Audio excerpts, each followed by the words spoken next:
बताएं सर।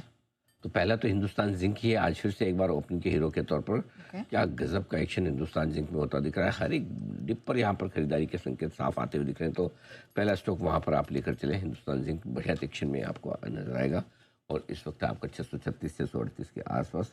दूसरा एक और स्टॉक है जिसके अंदर हिंदुस्तान ही है फिर से, और वो है हिंदुस्तान कॉपर 448 के आसपास। और हिंदुस्तान कॉपर भी लगातार हमें पसंद आता दिख रहा है।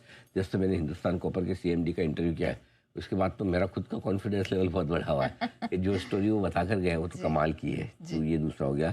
तीसरा है आपके लिए RVNL। लगातार बढ़िया तेजी में RVNL आपको नजर आएगा और ये भी रेलवे स्टॉक्स लगातार तेजी में, हम काफ़ी दिनों से हम कह ही रहे रेलवे स्टॉक्स में बढ़िया एक्शन आपको बनेगा और बनता हुआ दिखेगा भी।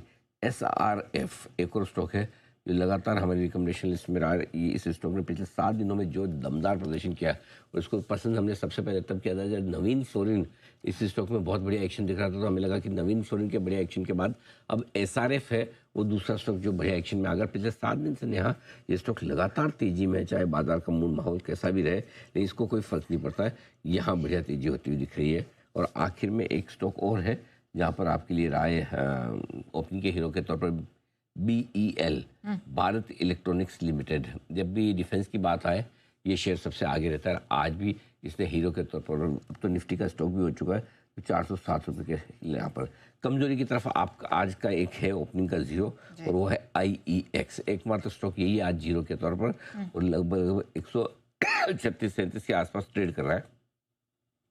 यहाँ पर खबरें आई है कि जो CERC है, जो पावर रेगुलेटर है, वो इनके प्लेटफॉर्म पर जो भी पावर ट्रेडिंग होती है उसमें अब तक इनके पास में 2 पैसा चार्ज करने की वो फ्रीडम थी पर यूनिट ट्रांजैक्शन फीस, उसको घटाकर 1.5 पैसा तक लिमिट कर सकती है। तो यानी कि एक तरह से आपके सीधे से 25% आपके रेवेन्यू की कमाई हो जाए और IEX के लिए 80% रेवेन्यू इसी ट्रांजैक्शन फीस के तौर पर आता है। तो अगर इनकी ट्रांजैक्शन फीस कम हो जाएगी तो दिक्कत, हम कोशिश करेंगे मैनेजमेंट से बात करने की और समझ में आएगा कि एग्जैक्टली क्या होने जा रहा है। लेकिन तब तक थोड़ा सा सेंटिमेंट के लिहाज से ये नेगेटिव है IEX के लिए। सर इससे पहले आप आगे बढ़े, एक बार SRF पे भी मैं याद दिलाना चाहूँगी, ये वो स्पेस है जिसमें स्ट्रेंथ को, हमने नवीन फ्लोरिंग की भी पहले बात की है, SRF